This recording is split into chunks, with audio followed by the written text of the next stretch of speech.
Hello dear students, അപ്പം നമുക്ക് ഇന്ന് ട്രാൻസ്പോർട്ടേഷൻ എഞ്ചിനീയറിംഗ് 1 മൊഡ്യൂൾ 4 കംപ്ലീറ്റ് ചെയ്യാം. ഓക്കെ, അപ്പം നമ്മൾ കഴിഞ്ഞ ദിവസങ്ങളിലൊക്കെ പറഞ്ഞുകൊണ്ടിരുന്നത് ട്രാഫിക് സ്റ്റഡീസും അതിൻ്റെ ആപ്ലിക്കേഷൻസും ഒക്കെ ആയിരുന്നു. അപ്പം നമുക്ക് ഇനിയും നോക്കാനുള്ള ട്രാഫിക് സ്റ്റഡി എന്ന് പറയുന്നത് പാർക്കിംഗ് സ്റ്റഡീസും ആക്സിഡൻറ്റ് സ്റ്റഡീസും ആണ്. ഓക്കെ, അപ്പം നമുക്ക് ഇന്നത്തെ വീഡിയോ കൊണ്ട് അത് രണ്ടും കൂടെ കംപ്ലീറ്റ് ചെയ്യാം. ഓക്കെ, അപ്പം നമുക്ക് 4th മൊഡ്യൂളും അങ്ങനെ മൊത്തം ഫുൾ കംപ്ലീറ്റ് ചെയ്യാൻ പറ്റും. പിന്നെ ഇതിൽ ഞാൻ അസൈൻമെൻറ്റ് എന്ന പോർഷൻ നിങ്ങൾ വേറെ നോക്കിക്കോണം. Type and causes of failures in flexible and rigid pavement. അത് വിട്ട് കളയേണ്ട പോർഷൻ അല്ല, അത് ഇമ്പോർട്ടൻ്റ് ആണ്. നിങ്ങൾക്ക് previous year university question paper എടുത്ത് നോക്കിയാൽ അറിയാം, അതിൽ ഏതെങ്കിലും ഒരു പേയ്മെൻറ്റിൻ്റെ ഫെയിലിയർ ചോദിക്കാറുള്ളതാണ് ടൈപ്സ്. ഓക്കെ, അപ്പം അതും വിട്ട് കളഞ്ഞേക്കല്ലേ. എന്തായാലും ഇന്നത്തോടെ നമുക്ക് 4th മൊഡ്യൂൾ കംപ്ലീറ്റ് ചെയ്യാം, എന്നിട്ട് അടുത്ത മൊഡ്യൂൾ സ്റ്റാർട്ട് ചെയ്യാം. ഓക്കെ, അപ്പോൾ നമുക്ക് ഇന്ന് ഡിസ്കസ് ചെയ്യാനുള്ള സ്റ്റഡീസ് എന്ന് വെച്ചാൽ ട്രാഫിക് സ്റ്റഡീസിൽ വരുന്നതാണ് പാർക്കിംഗ് സ്റ്റഡീസ്. ഓക്കെ, അപ്പം one of the problem created by road traffic is parking. Not only do vehicles require street to pass to move about, but also they do require space to park where the occupants can be loaded and unloaded. Okay, അപ്പം road ട്രാഫിക്കിലെ main ഒരു പ്രശ്നം എന്ന് പറയുന്നത് parking ആണ്. കാര്യം എന്താണെന്ന് വെച്ചാൽ വെഹിക്കിൾസിന് വണ്ടി മൂവ് ചെയ്യാൻ സ്പേസ് വേണം. അതിന് അപ്പം അങ്ങോട്ടും ഇങ്ങോട്ടും കൊണ്ട് പാർക്ക് ചെയ്താൽ അതിനുള്ള സ്പേസ് കിട്ടുമോ? ഇല്ല. അതേപോലെ തന്നെ ഈ ഓടിച്ചു വരുന്ന വെഹിക്കിൾസിന് പാർക്ക് ചെയ്യാനും സ്ഥലം വേണം. ഓക്കെ, അപ്പം നമ്മൾ പാർക്കിംഗ് ചെയ്യുമ്പം അതിനൊരു പർട്ടിക്കുലർ ഓർഡറിൽ ചെയ്യുവാണെങ്കിൽ ഈ പറയുന്ന പ്രശ്നങ്ങൾ നമുക്ക് ഒഴിവാക്കാൻ പറ്റും. Okay, the period over which A car is parked is very great compare with the time it is in motion. Okay, അപ്പം എത്ര നേരം ഒരു വെഹിക്കിൾ പാർക്ക് ചെയ്യുന്നുണ്ട് എന്നുള്ളത് അത് എന്തുമാത്രം നേരം അത് മോഷനിലാണ് എന്നതിനേക്കാൾ ഇമ്പോർട്ടൻ്റ് ആയിട്ടുള്ളൊരു കാര്യമാണ്. ഓക്കെ, കാര്യം അത്രയും നേരം ആ ഒരു സ്പേസ് അത് ഒക്യുപ്പൈ ചെയ്യുവാണ്.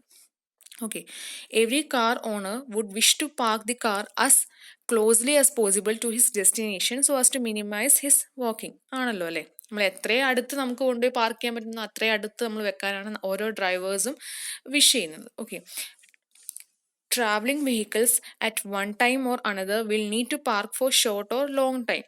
ഓക്കെ, അപ്പം ഏത് ടൈപ്പ് ഓഫ് ട്രാവലിംഗ് വെഹിക്കിൾസ് ആണെങ്കിലും കുറച്ച് നേരത്തെങ്കിലും ഒരു ലോങ് ടൈം അല്ലെങ്കിലും ഷോർട്ട് ടൈമിന് വേണ്ടിയാണെങ്കിൽ പോലും നമുക്കത് പാർക്ക് ചെയ്യേണ്ടി വരും.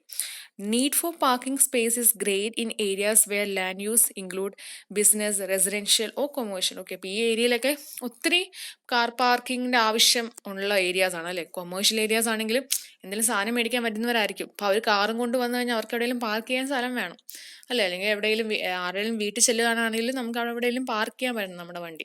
ഓക്കെ, അപ്പോൾ ആ ഏരിയാസിലൊക്കെ കൂടുതൽ പാർക്കിംഗ് ചെയ്യാനുള്ള നീഡ്സ് ഉണ്ട്. Okay, in high density areas spaces are very expensive. Thus the space provided for automobiles usually have to be divided between their movement and parking. Okay, പിന്നെ ഈ ഹൈ ഡെൻസിറ്റി ഏരിയ എന്ന് പറയുമ്പോൾ ഒരു city town ഏരിയാസിലൊക്കെ ഒന്നാമത് അവിടെ സ്പേസസിന് ഭയങ്കര expensive ആണ്. കാര്യം റോഡിനുള്ള സ്പേസ് കൊടുക്കണം. ഇപ്പം ആ റോഡ് കൊടുക്കുമ്പോഴേക്കും ആ പോർഷനിൽ തന്നെ അവർ പാർക്കിംഗ് ചെയ്യാനുള്ള പോർഷനും വേണം, അവർക്ക് മൂവ് ചെയ്യാനുള്ള പോർഷനും വേണം. ഓക്കെ, അപ്പം അങ്ങനത്തെ ഏരിയയിലൊക്കെ സ്ഥലം എന്ന് പറയുന്നത് ഒത്തിരി കുറവായിരിക്കും. പാർക്ക് ചെയ്യാനും വണ്ടി ആ സൈഡിൽ കൂടെ പോകാനും വേണം. ഓക്കെ, അടുത്തത് എഫക്ട്സ് ഓഫ് പാർക്കിംഗ്. ഒന്ന്, കൺജഷൻ ഉണ്ടാകാൻ ചാൻസ് ഉണ്ട്, ആക്സിഡൻറ്റ്സ് ഉണ്ടാകാൻ ചാൻസ് ഉണ്ട്, obstruction to fire fighting operations.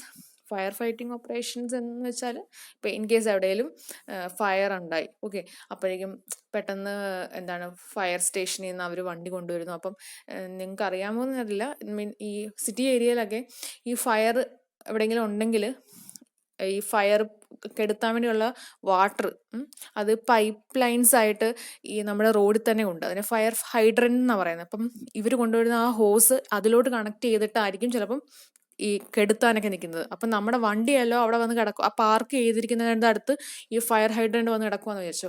അപ്പം അവർക്ക് ആ ഹോസ് ഇടാൻ പറ്റാതെ വരികയും അപ്പോൾ അവരുടെ ആ ഒരു ഓപ്പറേഷന് നമ്മുടെ വണ്ടി അവിടെ കൊണ്ട് കിടക്കുന്നതുകൊണ്ട് ബുദ്ധിമുട്ടായിരിക്കും.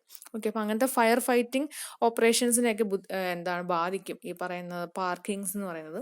പിന്നെ എൻവയൺമെൻറ്റിലും എഫക്ട്സ് ഉണ്ടാകാൻ ചാൻസ് ഉണ്ട്. ഓക്കെ, ഇനി ഓരോന്ന് നോക്കാം. അതിൽ കൺജഷൻ എന്ന് പറഞ്ഞാൽ parking takes considerable street space leading to the lowering of road capacity. Okay, road capacity അപ്പം നന്നായിട്ട് കുറയും ഈ പാർക്കിംഗ് ചെയ്യുന്നതുകൊണ്ട് തന്നെ. Hence speed will be reduced, journey time and delay will also subsequently increase. Okay, അപ്പം ഇങ്ങനെ വണ്ടികളെല്ലാം ഇങ്ങനെ അടുത്തടുത്ത് ഇങ്ങനെ കിടക്കുന്ന സ്ഥലമൊക്കെ ആകുമ്പം നമുക്ക് ശരിക്കും നല്ല സ്പീഡിൽ പോകാൻ പറ്റുമോ? അല്ലാതെ മൂവ്മെൻറ്റിലായിരിക്കുന്ന ഒരു വെഹിക്കിളിന് ഇല്ല. ആ ഒരു പോർഷൻ ആകുമ്പോൾ പതുക്കെ വണ്ടി പോകേണ്ടി വരും. അപ്പം അങ്ങനെ അവരുടെ ഒരു ഡിലേ ടൈം അങ്ങ് കൂടും. ഓക്കെ, ഇനി ആക്സിഡൻറ്റ്സ് ഉണ്ടാവും എന്ന് വെച്ചാൽ കെയർലെസ് ആയിട്ടുള്ള എന്താണ് പാർക്കിങ് ചെയ്ത് കഴിഞ്ഞാൽ careless maneuvering parking and unparking leads to accidents. Okay, അപ്പം നമ്മൾ ഒന്നും കെയർ ചെയ്യാത്ത രീതിയിൽ കൊണ്ടുപോയി പാർക്കൊക്കെ ചെയ്താൽ ചിലപ്പം അവിടെ വേറെ ആരെങ്കിലും നിൽപ്പുണ്ടെങ്കിൽ അവരെ പേടിക്കും.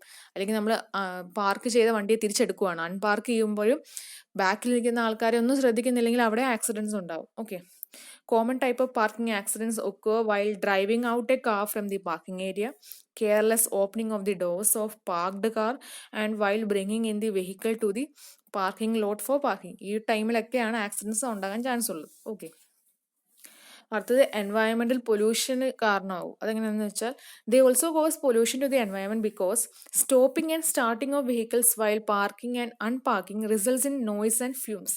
അല്ലേ, ഒരു സൗണ്ടും പിന്നെ ഫ്യൂംസും ഒത്തിരി പുകയൊക്കെ അങ്ങ് പോകും. Okay, they also effect the aesthetic beauty of the building because cars parked at every available space creates a feeling that building rises from A plinth of cars. അപ്പം മൊത്തത്തിലൊരു എസ്തറ്റിക് ബ്യൂട്ടിയെ തന്നെ ബാധിക്കും. കാര്യം ഈ അവിടെ ഇവിടെ കൊണ്ട് വണ്ടി പാർക്ക് ചെയ്യുമ്പോഴേക്കും ഓരോ ബിൽഡിങ്ങിൻ്റെയും താഴെ ബിൽഡിങ്, ഈ കാറുകളിൽ നിന്ന് ബിൽഡിംഗ് ഉണ്ടായി അങ്ങനത്തെ ഒരു ഫീലിംഗ്, എന്ന് വെച്ചാൽ ഒരു ഭംഗി കാണത്തില്ല എന്നാണ് പറഞ്ഞു വെച്ചിരിക്കുന്നത്. ഓക്കെ, അപ്പം എൻവയൺമെന്റിനെ ബാധിക്കും. ബോത്ത് നോയിസ് പൊല്യൂഷൻ പോലെ ഉണ്ടാവും, അല്ലെങ്കിൽ ഫ്യൂംസ് ഒക്കെ പുറത്തോട്ട് വരും. അപ്പം അതെല്ലാം എൻവയൺമെന്റിനെ പൊല്യൂട്ട് ചെയ്യുന്ന ഫാക്ടേഴ്സ് ആണല്ലോ. ഓക്കെ, അടുത്തത് obstruction to fire fighting operations. അത് നേരത്തെ പറഞ്ഞ തന്നെ parked vehicles may obstruct the movement of fire fighting vehicles. Okay, അപ്പം ചിലപ്പം ഈ പറയുന്ന ഫയർ ഫൈറ്റിംഗ് വെഹിക്കിൾസ് വന്നുകൊണ്ടിരിക്കുകയായിരിക്കും. ചിലപ്പോൾ ഈ പാർക്ക്ഡ് കാർസ് നടക്കുന്നതുകൊണ്ട് അതിന് മൂവ് ചെയ്യാൻ പറ്റാതെ വരും. Okay, sometimes they block access to hydrants and access to ബിൽഡിങ്സിലോട്ട് എത്താൻ. ഇപ്പം എവിടെയാണോ തീ പിടിക്കുന്നത് അങ്ങോട്ട് ചെല്ലാൻ പോലും ചിലപ്പോൾ ഈ ഒരു പാർക്കിംഗ് വെഹിക്കിൾ ഇരിക്കുന്നതുകൊണ്ട് പറ്റാതെ വരും. ഓക്കെ, അപ്പോൾ ഇതൊക്കെയാണ് ഇൽ എഫക്ട്സ് ഓഫ് പാർക്കിംഗ്. ഓക്കെ, അടുത്ത കുറച്ച് general terms of parking facilities ആണ്. First term parking accumulation. Okay, അതെന്ന് വെച്ചാൽ the total number of vehicles parked in an area at a specified moment. Okay, അടുത്തത് പാർക്കിംഗ് വോളിയം. അതെന്തായിരിക്കും? The number of vehicles parked in a particular area over a particular given time. Okay, it is usually measured in vehicles per day. This does not account for repetition. അപ്പം ഒരേ വെഹിക്കിളിൽ നമ്മൾ repeat ചെയ്ത് count ചെയ്യാറില്ല. Okay, the actual volume of vehicles entered in the area is record. ശരിക്കും ആ ഒരു ഏരിയയിലോട്ട് enter ചെയ്ത വെഹിക്കിൾസ് ആയിരിക്കും നമ്മൾ കൗണ്ട് ചെയ്യുന്നത്. അടുത്തത് parking load. Parking load gives the area under the accumulation curve. It can also be obtained by simply multiplying the number of vehicles occupying the parking area at each time interval with the time interval. Okay, just എന്തുമാത്രം area occupied ആണ് അതിൻ്റെ ഒരു ആ ലോഡാണ് നമുക്ക് കിട്ടുന്നത്. Just എന്തുമാത്രം vehicles ഉണ്ട് അതേ ഇൻറ്റു അതിൻ്റെ ഓരോ ടൈം ഇൻ്റർവൽ മൾട്ടിപ്ലൈ ചെയ്താൽ നമുക്ക് ആ വാല്യൂ കിട്ടും. It is expressed as vehicles in hour. Okay, വെഹിക്കിൾസിൻ്റെ എണ്ണവും ഇൻറ്റു ആ ടൈം ആണല്ലോ ചെയ്യുന്നത്. ഓക്കെ, അടുത്തത് parking duration, the length of time spend in a parking space. Okay, അടുത്തത് parking turn over. It is the ratio of number of vehicles parked in a duration to the number of parking bays available. Okay, അപ്പം എന്തുമാത്രം വണ്ടികൾ park ചെയ്തു divide by parking base എന്തുമാത്രം ഉണ്ട് അതിൻ്റെ ആ ratio ആണ് പാർക്കിംഗ് ടേൺ ഓവർ എന്ന് പറയുന്നത്. This can be expressed as number of vehicles per bay per time duration. Okay, കുറച്ച് ടേംസ് ആണ്. ഇനി അടുത്തത് ഇമ്പോർട്ടൻ്റ് ആയിട്ടുള്ളത് പാർക്കിംഗ് സിസ്റ്റമാണ്. എന്ന് വെച്ചാൽ പല രീതിയിൽ നമുക്ക് പാർക്കിംഗ് ചെയ്യാം. ഓക്കെ, അതെങ്ങനെയൊക്കെയാണെന്നുള്ളതാണ്. അതിൽ മെയിൻ ക്ലാസിഫിക്കേഷൻ ആയിട്ടുള്ള രണ്ടെണ്ണമാണ് ഓൺ സ്ട്രീറ്റ് പാർക്കിങ്ങും ഓഫ് സ്ട്രീറ്റ് പാർക്കിങ്ങും. ഓക്കെ, ഇനി ഇതിൽ ഓൺ സ്ട്രീറ്റ് തന്നെ സബ് ഡിവൈഡ് ചെയ്യാൻ പറ്റും നമുക്ക്. ഓക്കെ, അപ്പം നമുക്ക് നോക്കാം. ഓൺ സ്ട്രീറ്റ് പാർക്കിംഗ് എന്ന് വെച്ചാൽ means the vehicles are parked on the sides of the street itself. Okay, സ്ട്രീറ്റ്സിൻ്റെ അടുത്ത് തന്നെ സൈഡിൽ തന്നെ പാർക്ക് ചെയ്യും. Okay, this will be usually controlled by government agencies itself. Common types of on-street parking are as listed below. This classification is based on angle in which the vehicles are parked with respect to the road alignment. Road alignment വെച്ചിട്ട് ഏത് ആംഗിളിലാണ് park ചെയ്യുന്നത് അത് വെച്ചിട്ടാണ് ഇതിനെ divide ചെയ്തിരിക്കുന്നത്. As per IRC, the standard dimension of a car is taken as 5 by 2.5 meters and ട്രക്കിൻ്റെ dimension പറഞ്ഞിരിക്കുന്നത് 3.75 by 7.5 meters ആണ്. ഓക്കെ, അങ്ങനെയാണെങ്കിൽ ഈ ഓൺ സ്ട്രീറ്റ് പാർക്കിങ്ങിനെ സബ് ഡിവൈഡ് ചെയ്യുന്നത് എങ്ങനെയാണെന്ന് നോക്കാം. First one, parallel parking. Okay, the vehicles are parked along the length of the road. ആ റോഡിൻ്റെ ലെന്തിന് അലോങ് ആയിട്ടായിരിക്കും പാർക്ക് ചെയ്യുന്നത്. Hence there is no backward movement involve while parking or unparking the vehicle. Okay, backward movement ഒന്നും ഇവിടെ കാണില്ല. Hence it is the most safest parking from the accident പെർസ്പെക്റ്റീവിൽ പറഞ്ഞാൽ ഏറ്റവും സേഫ് ആയിട്ടുള്ള ഒരു പാർക്കിംഗ് ഫെസിലിറ്റി ഇത് തന്നെയാണെന്നാണ്. ഓക്കെ, എന്താണ് റോഡിന്റെ അലോങ് ആയിട്ടായിരിക്കും കൊടുക്കുന്നത്. അതേപോലെ തന്നെ ബാക്ക്വേർഡ് ആയിട്ടുള്ള മൂവ്മെന്റ് മിക്കവാറും കാണില്ല. കാര്യം നിങ്ങൾ നോക്കുക കേട്ടോ, ഇവിടെ നിന്നൊരു വണ്ടി വന്നോണ്ടിരിക്കുക, റെഡ് കളർ വണ്ടി ഇവിടെ ഈ സൈഡിൽ നിന്ന് വന്നതാണെന്ന് വെച്ചോ. ഓക്കെ, ഇതിന് ഇനിയിപ്പോൾ പാർക്ക് ചെയ്യണം. അപ്പോൾ അവരെന്ത് വെക്കും, ഇവിടെ ഇച്ചിരി സ്പേസ് ഉണ്ട്, അപ്പം ഇങ്ങനെ പാരലായിട്ടാണ് പാർക്ക് ചെയ്യുന്നത്. അപ്പം ഈ വണ്ടി ഇതിനകത്തോട്ട് കയറ്റി, ഓക്കെ, എന്നിട്ട് പിന്നെ ചെറിയതായിട്ട് ബാക്കിലോട്ട് എടുക്കും. ഓക്കെ, അങ്ങനെ അത് അവിടെ കറക്റ്റായിട്ട് പാർക്ക് ചെയ്യാൻ പറ്റുന്നുണ്ട്. ഓക്കെ, അടുത്തത് 30 ഡിഗ്രി പാർക്കിംഗ്. അപ്പോൾ എന്തായിരിക്കും, മറ്റടുത്ത് ജസ്റ്റ് റോഡിന് പാരലാക്കിയായിരുന്നു വെച്ച് സൈഡിലോട്ട് ചേർത്ത് പാരലാക്കിയായിരുന്നു കൊടുത്തോണ്ടിരുന്നത്. ഇവിടെ എന്ന് പറയുമ്പോൾ in 30 degree parking the vehicles are parked at 30 degree with the respect to the road അലൈൻമെന്റിന് 30 ഡിഗ്രി ആയിട്ടായിരിക്കും പാർക്ക് ചെയ്യുന്നത്. In this case more vehicles can be parked compared to parallel parking. Delay cost to the traffic is also minimum in this type of parking. Okay, അപ്പം ഇത് ഓരോ വണ്ടികളാണെന്ന് assume ചെയ്താൽ മതി. ഇങ്ങനെ ഒരു 30 ഡിഗ്രിയിൽ ഇവിടെ ഈ ആംഗിൾ നോക്കിയാൽ 30 ഡിഗ്രി ആയിരിക്കും. അങ്ങനെ പാർക്ക് ചെയ്യുന്നതിനെയാണ് നമ്മൾ 30 ഡിഗ്രി പാർക്കിംഗ് എന്ന് പറയുന്നത്. അടുത്തത് 45 ഡിഗ്രി പാർക്കിംഗ്. അതും സെയിം തന്നെ. as the angle of parking increases, more number of vehicles can be parked. Hence, compared to parallel parking and 30 degree parking, more number of vehicles can be accommodated in this type of parking. Okay, അപ്പം അടുത്തത് 40 degree park എന്ന് പറയുമ്പോൾ സൈഡിലോട്ട് ചേർത്ത് 40 ഡിഗ്രിയിലായിരിക്കും park ചെയ്ത് പോകുന്നത്. അപ്പോൾ കുറച്ചുകൂടി കൂടുതൽ നമ്പർ ഓഫ് വെഹിക്കിൾസിനെ പാർക്ക് ചെയ്യാൻ പറ്റും. അടുത്തത് 60 ഡിഗ്രി പാർക്കിംഗ്. അതും സെയിം തന്നെ, റോഡിന്റെ ഡയറക്ഷൻ റോഡിന്റെ അലൈൻമെന്റുമായിട്ട് 60 ഡിഗ്രിയിൽ ആയിരിക്കും പാർക്ക് ചെയ്യുന്നത്.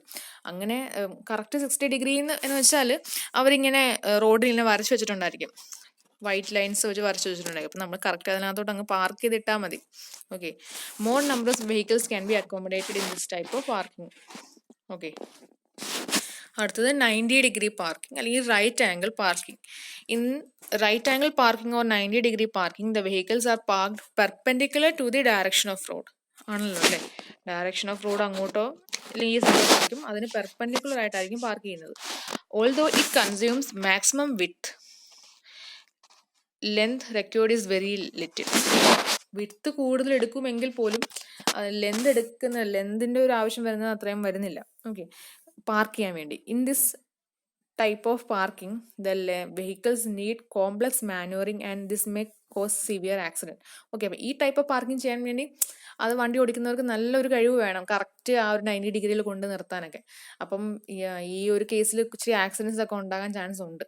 Okay, this arrangement causes obstruction to the road traffic, particularly if the road width is less. അപ്പം റോഡിന്റെ വിഡ്ത്ത് ചെറുതായിട്ടുള്ള സ്ഥലമാണെങ്കിൽ അവിടെ ഈ 90 ഡിഗ്രി പാർക്കിംഗ് എന്ന് പറഞ്ഞാൽ ഇച്ചിരി പ്രശ്നമായിരിക്കും. മൊത്തത്തിൽ ആ ഒരു റോഡ് ട്രാഫിക്കിനെ ഒബ്സ്ട്രക്ട് ചെയ്യുന്ന രീതിയിലായിരിക്കും. ഓക്കെ, ഇനിയും അടുത്തതാണ്, നമ്മൾ ഇത്രയും നേരം പറഞ്ഞുകൊണ്ടിരുന്നത് ഓൺ സ്ട്രീറ്റ് പാർക്കിങ്സ് ആയിരുന്നു. ഇനി അടുത്തത് ഓഫ് സ്ട്രീറ്റ് പാർക്കിംഗ് സിസ്റ്റം എന്താണെന്നുള്ളതാണ്. In many urban centers, some areas are exclusively allotted for parking, which will be at some distance away from the main stream of traffic. Such a parking is referred as of street parking. Okay, അപ്പോൾ എന്താണ്, urban ഏരിയാസിലൊക്കെ എന്തെടുക്കും, അവർ സ്ട്രീറ്റിൽ കൊണ്ട് ഇടാൻ സമ്മതിക്കത്തില്ല. അവരുടെ ആ ഒരു main traffic സ്ട്രീമിൽ നിന്ന് ഇച്ചിരി ദൂരെ മാറി ആയിരിക്കും അവിടുത്തെ ട്രാഫിക്കിന് ചെയ്യാനുള്ള ഫെസിലിറ്റി കൊടുക്കുന്നത്. അപ്പോൾ അത് ട്രാഫിക്കിന് വേണ്ടി ട്രാഫിക് പാർക്ക് ചെയ്യാൻ വേണ്ടി മാത്രമുള്ള സ്ഥലമായിരിക്കും. അപ്പം അങ്ങനത്തേനെയാണ് നമ്മൾ ഓഫ് സ്ട്രീറ്റിൽ നിന്ന് മാറിയിട്ടാണല്ലോ. ഓക്കെ, അപ്പോൾ അതും പല ടൈപ്സ് ഉണ്ട്. ജസ്റ്റിൻ്റെ പേര് മാത്രമെങ്കിലും അറിഞ്ഞു നോക്കുക. Surface car parking, multi stored car parking, നിങ്ങൾക്ക് അറിയാലോ അല്ലെങ്കിൽ മൾട്ടി സ്റ്റോർഡ് കാർ പാർക്കിങ്സ് ഉണ്ട്, റൂഫ് പാർക്ക് ഉണ്ട്, മെക്കാനിക്കൽ പാർക്സ് ഉണ്ട്, അണ്ടർഗ്രൗണ്ട് കാർ പാർക്കിംഗ് ഉണ്ട്. ഓക്കെ, ഇങ്ങനെ ഡിഫറെൻറ്റ് ടൈപ്സ് ഉണ്ട് ഈ ഓഫ് സ്ട്രീറ്റിൽ തന്നെ. ഇനി അടുത്തത്, ഇപ്പം നമ്മൾ പറഞ്ഞത് പാർക്കിംഗ് സിസ്റ്റംസ് എന്തൊക്കെയാണെന്നുള്ളതാണ്. ഇനിയും പാർക്കിംഗ് സർവേ എങ്ങനെ നടത്താം എന്നുള്ളത് നോക്കാം. In out survey. ഓക്കെ, രണ്ടാമത്തത് licence plate method of survey. Okay, in out survey എന്ന് വെച്ചാൽ in this survey the occupancy count in the selected parking lot is taken at the beginning, then the number of vehicles that enter the parking lot four A particular time interval is counted. Okay, അപ്പം നമ്മൾ എന്താ ചെയ്യുന്നത് വെച്ചാൽ ഒരു parking ചെയ്യുന്ന സ്ഥലം, parking ലോട്ട്, അങ്ങോട്ട് ആദ്യം കയറി വരുന്ന വണ്ടീനെ നമ്മൾ കൗണ്ട് ചെയ്യും. എന്നിട്ട് അങ്ങനെ ഓരോ ഇൻ്റർവെല്ലിൽ ചെല്ലുമ്പോൾ നമ്മൾ ആ ടൈമിൽ എന്തുമാത്രം വണ്ടി കയറി, അങ്ങനെ നമ്മൾ ആ വണ്ടികൾ കയറുന്നതിൻ്റെ കൗണ്ട് എടുക്കും. Okay, the number of vehicles that leave the parking lot is also taken. The final occupancy in the parking lot is also taken. Last ഏത് വണ്ടിയായിരുന്നു അതിൽ ഇരുന്നത്, അങ്ങനത്തെ കൗണ്ട് എല്ലാം നമ്മൾ എടുക്കും. Here the labor required is very less. Only one person's may be enough. But we won't get any data regarding the time duration for which a particular vehicle used that parking lot. Okay, അപ്പം count മാത്രമല്ലേ നമ്മൾ എടുക്കുന്നുള്ളൂ. അതുകൊണ്ട് തന്നെ നമുക്ക് ഓരോ parking ലോട്ടും ഓരോ വണ്ടി എത്ര നേരം കിടന്നു എന്നുള്ളത് നമ്മൾ അങ്ങനെ ഡാറ്റ കളക്ട് ചെയ്യാത്തതുകൊണ്ട് നമുക്ക് അതിൻ്റെ ഡാറ്റ കിട്ടുന്നില്ല. ഓക്കെ, ജസ്റ്റ് ഓരോ ടൈം ഇൻ്റർവെല്ലിലും എന്താണ് ഏതൊക്കെ വണ്ടി ഇപ്പോൾ ഈ ഒരു 10 മണിയായപ്പോൾ ഞാൻ സ്റ്റാർട്ട് ചെയ്തു. ഓക്കെ, 10 മണിയായപ്പോൾ ഒരു 5-6 വണ്ടി കയറി. പിന്നെ ഞാൻ വന്ന് കൗണ്ട് എടുക്കുന്നത് ഒരു 10 മിനിറ്റ് കഴിഞ്ഞിട്ടായിരിക്കും. ഓക്കെ, ആ ടൈമിൽ ഞാൻ അവിടെ നിൽക്കുമ്പോഴേക്കും എത്ര വണ്ടി കയറിയെന്ന് ഞാൻ കൗണ്ട് എടുക്കും. ആ ഒരു ടൈമിൽ എത്ര വണ്ടി ഇറങ്ങി പോകുന്നത് കൗണ്ട് എടുക്കും. അപ്പം നമ്മൾ ഓരോ ഇൻ്റർവൽ ഓഫ് ടൈമിലാണ് ചെയ്യുന്നത്. ഓക്കെ, അതുകൊണ്ട് തന്നെ നമുക്ക് എന്തുമാത്രം നേരം ഓരോ വണ്ടി അവിടെ കിടന്നു എന്നുള്ളത് കിട്ടാൻ ബുദ്ധിമുട്ടാണ്. ഓക്കെ, ഈ ഇൻ ഔട്ട് സർവേയിൽ. ഇനി അടുത്തത് ലൈസൻസ് പ്ലേറ്റ് മെത്തേഡിൽ this results in the most accurate and realistic data. In this case of survey, every parking stall is monitored at a continuous interval of 15 minutes. ഓരോ 15 മിനിറ്റ് കൂടുമ്പോഴും നമ്മളിത് എന്താണ് check ചെയ്തുകൊണ്ടിരിക്കും, monitor ചെയ്തുകൊണ്ടേയിരിക്കും. And the license plate number is noted down. അപ്പം ഓരോ പ്രാവശ്യവും നമ്മൾ ചെക്ക് ചെയ്യാൻ ചെല്ലുമ്പോഴേക്കും അകത്തോട്ട് കയറി പാർക്കിങ്ങിലോട്ട് ചെല്ലുന്ന വണ്ടികളുടെ ലൈസൻസ് പ്ലേറ്റ് നമ്പർ നമ്മൾ നോട്ട് ചെയ്യും. This will give the data regarding the duration for which a particular vehicle was using the parking bay. Okay, അപ്പോൾ എന്തുമാത്രം നേരം ഓരോ വണ്ടി അതിൽ കിടന്നു എന്നുള്ളത് ഡാറ്റ വേണമെങ്കിൽ നമുക്ക് ഈ പാർക്കിംഗ് നമ്മൾ ഈ ഒരു ലൈസൻസ് പ്ലേറ്റ് നമ്പർ നോട്ട് ചെയ്യുന്നതുകൊണ്ട് അത് ഇറങ്ങി പോകുമ്പോൾ ആ നമ്പർ നമ്മൾ നോട്ട് ചെയ്യുമല്ലോ. Okay, this will help in calculating the fair. അപ്പം ഇങ്ങനെ ഈ ഒരു വാല്യൂ നമ്മൾ എന്തുമാത്രം നേരം അതിൽ കിടക്കുന്നുണ്ട് എന്നുള്ള ഡ്യൂറേഷൻ നമുക്ക് കിട്ടുന്നതുകൊണ്ട് നമുക്ക് ഫെയർ കാൽക്കുലേറ്റ് ചെയ്യാൻ എളുപ്പമാണ് അല്ലേ. നമ്മൾ ചാർജ് ചെയ്യുമായിരിക്കുമല്ലോ ചിലപ്പം, ഇത്രയും നേരം വണ്ടി ഇട്ടിരിക്കുന്നതിന് നമ്മളിപ്പോൾ ഒരു 30 രൂപ അങ്ങനെ പറയാനുള്ളൂ. അപ്പം അതിന് നമുക്ക് കാൽക്കുലേറ്റ് ചെയ്യാൻ എളുപ്പമാണ് ഡ്യൂറേഷൻ അറിയാം എന്നുള്ളതുകൊണ്ട്. Okay, because fare is estimated based on the duration for which the vehicle has been parked. If the time interval is shorter എന്ന് വെച്ചാൽ ഞാൻ പറഞ്ഞല്ലോ 15 മിനിറ്റ് കൂടുമ്പോഴാണ് നമ്മൾ പോയി ചെക്ക് ചെയ്യുന്നതെന്ന് പറഞ്ഞല്ലോ. അപ്പം അത് കുറച്ചും കൂടെ ഷോർട്ടർ ആവുകയാണെങ്കിൽ ഒരു 10 മിനിറ്റ് ആവുകയാണെങ്കിൽ നമുക്ക് അത്രയും കൂടെ എന്ന് വെച്ചാൽ കുറച്ച് നേരത്തേക്ക് പാർക്ക് ചെയ്യുന്ന ചില വണ്ടികളുണ്ടല്ലോ ഷോർട്ട് ടേമിന് വേണ്ടി. അപ്പം അങ്ങനത്തെ ആൾക്കാരെ നമുക്ക് മിസ് ചെയ്യാതെ പോകാതിരിക്കാൻ പറ്റും. ഓക്കെ, പക്ഷെ ഇങ്ങനത്തെ മെത്തേഡ് കുറച്ചുകൂടെ ലേബർ ഇൻറ്റൻസീവ് ആണ്, ലേബേഴ്സിൻ്റെ എണ്ണം കുറച്ച് കൂടുതൽ വേണം. ഓക്കെ, അപ്പോൾ ഈ പറഞ്ഞതൊക്കെ ആയിരുന്നു എന്ത് പാർക്കിംഗ് സ്റ്റഡീസ്, അതിൻ്റെ ആവശ്യം എന്തായിരുന്നു എന്നുള്ളതും അതിൻ്റെ ഇല്ല എഫക്ട്സും അതിൻ്റെ പാർക്കിംഗ് സിസ്റ്റമും പിന്നെ പാർക്കിംഗ് സർവേ മെത്തേഡ്സൊക്കെ. ഓക്കെ, ചോദിക്കുവാണെങ്കിൽ നമുക്കതെല്ലാം എഴുതാം.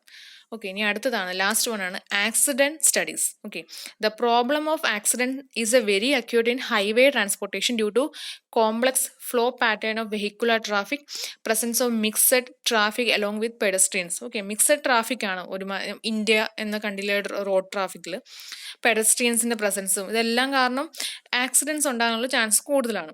The traffic engineer have to undertake a big responsibility of providing safe traffic movement to the road users and ensure their safety. Road accidents cannot be totally prevented അല്ലേ, നമുക്ക് totally prevent ചെയ്യാൻ പറ്റത്തില്ല, പക്ഷേ suitable traffic engineering and management വഴി നമുക്കത് reduce ചെയ്യാൻ പറ്റും. For this reason systematic study of traffic accidents are required to be carried out. Proper investigation of the cause of the accident will help to propose preventive measures in terms of design and control. Okay, അപ്പോൾ accident സ്റ്റഡീസിൻ്റെ objectives എന്ന് വെച്ചാൽ ഒന്ന് to study the causes of accident and corrective measures suggest ചെയ്യാൻ. Okay, അതേപോലെ തന്നെ to evaluate existing design and regulation control measures എല്ലാം എങ്ങനെയുണ്ട് എന്നുള്ളത് ഇവാലുവേറ്റ് ചെയ്യാൻ. പിന്നെ ഈ പറയുന്ന ആക്സിഡൻറ്റ്സ് കാരണം ഉണ്ടായ ഫിനാൻഷ്യൽ ലോസസ് എന്തുമാത്രം ഉണ്ടെന്ന് കമ്പ്യൂട്ട് ചെയ്യാൻ. പിന്നെ പ്രപ്പോസ്ഡ് ഡിസൈൻസ് ഒക്കെ എങ്ങനെയുണ്ട് അത് സപ്പോർട്ട് ചെയ്യാനൊക്കെ നമുക്ക് ഈ ഒരു ആക്സിഡൻറ്റ് സ്റ്റഡി നടത്തിയാലേ പറ്റത്തുള്ളൂ. Last two carry out before and after studies carry out ചെയ്യേണ്ടി വരും. എന്നുവെച്ചാൽ നമ്മൾ കൊണ്ടുവന്ന ഇമ്പ്രൂവ്മെൻറ്റ് നമ്മളൊരു ഇമ്പ്രൂവ്മെൻറ്റ് കൊണ്ടുവന്നു കഴിഞ്ഞാൽ ഒരു മെഷേഴ്സ് കൊണ്ടുവന്നു കഴിഞ്ഞാൽ അതിന് മുന്നേ എങ്ങനെയായിരുന്നു അത് ആ ഒരു മെഷർ കൊണ്ടുവന്ന് കഴിഞ്ഞപ്പം ആക്സിഡൻറ്റ്സ് കുറയുന്നുണ്ടോ ആ ഒരു സ്റ്റഡിയും നടത്തേണ്ടി വരും.